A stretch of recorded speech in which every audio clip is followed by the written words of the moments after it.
Hello everybody, and welcome to Theology 101. Today I will begin a new series of videos going over the different stories of faith from Hebrews chapter 11. If you go to any Hall of Fame, you will see pictures and biographies of people throughout history who impacted that industry. If you go to the Rock and Roll Hall of Fame, you will find pictures of Ray Charles, Buddy Holly, and the Beatles. If you go to the Baseball Hall of Fame, you'll probably see pictures of Babe Ruth, Hank Aaron, and Nolan Ryan. And the reason why we have different Hall of Fames is not simply to just know some facts about some people from history. It is to look at these people who have shaped that specific field. People call Hebrews chapter 11 the Hall of Fame for faith. Like a Hall of Fame, we see a list of historical figures whose life stories are being taught at churches every year. And if you see the list of people here, you would probably admire the type of life they have lived for God. But I don't think Hebrews chapter 11 is supposed to be a Hall of Fame for faith. I don't think the author listed these people as heroes that we should idolize. Why? Let's jump in to find out. Every person listed in Hebrews chapter 11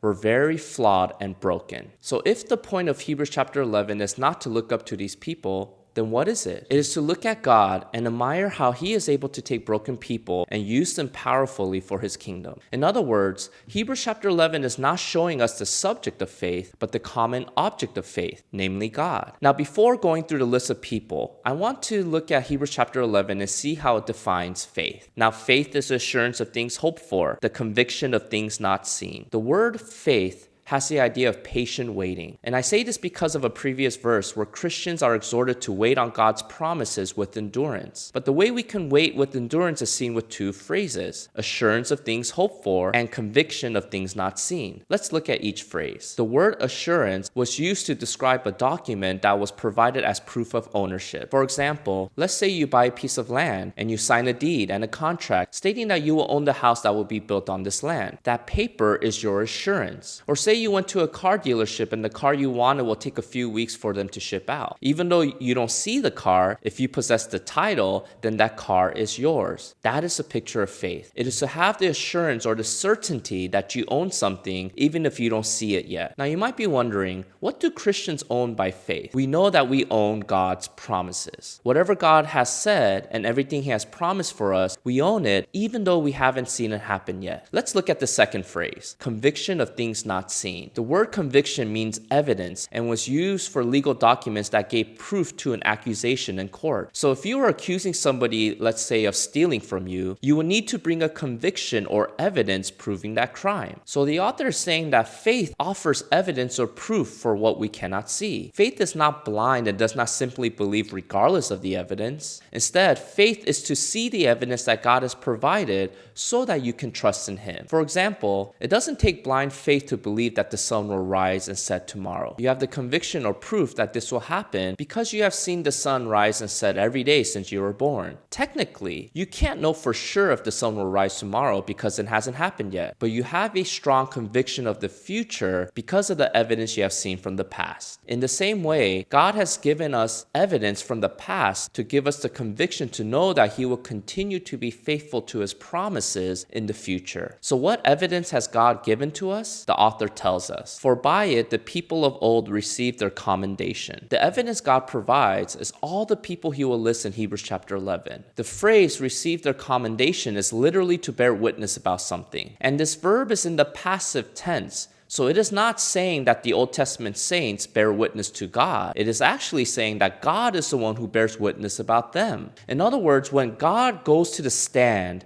to give us evidence for why we should trust in Him, He holds up the Old Testament saints as if to say, look at how I worked in their lives. Look at how I got them through their issues. Look at how I remained faithful to them. If I did that for them, why wouldn't I do that for you? So the purpose of Hebrews chapter 11 is not to look back in history and simply admire all the people listed in this chapter. It is not to look at the story of Abraham and say, oh, I like Abraham, let me copy him. Or, oh, I like Moses, I want to be just like him. You are missing the evidence for faith if that is how you read the Old Testament stories. The purpose of those stories is to show you that no matter who you are, no matter what your background, and no matter what your weaknesses and flaws may be, there is a God who never goes back on His promises. But there is another form of evidence that God provides. By faith, we understand that the universe universe was created by the Word of God, so that what is seen was not made out of things that are visible. God not only gives us evidence in history, but also in creation. The author of Hebrews uses a certain word for understand. It has the idea of mental perception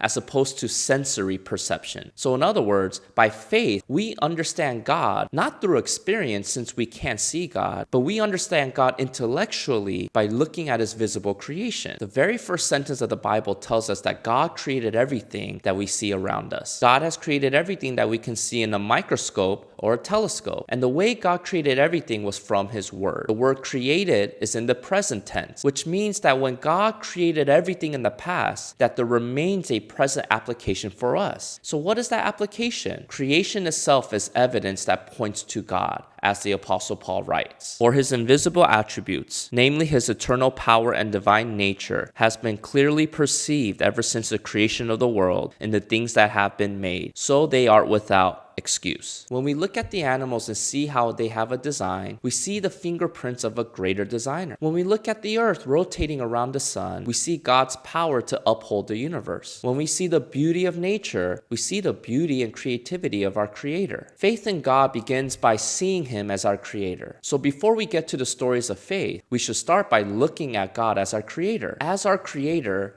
God has been faithful to people throughout history. As our Creator, God will remain faithful to His promises in the future. Because if God has the power to create everything through His Word, then He also has the power to keep His Word for His people. This is the God of the Christian faith. We do not have blind faith in a flying spaghetti monster. Our faith is based on evidence of God in history and creation. We will continue looking through Hebrews chapter 11 as our new Friday series. If you want to study more about Hebrews 11, I left a link to a recommended resource in the description box below. Until next time, see you!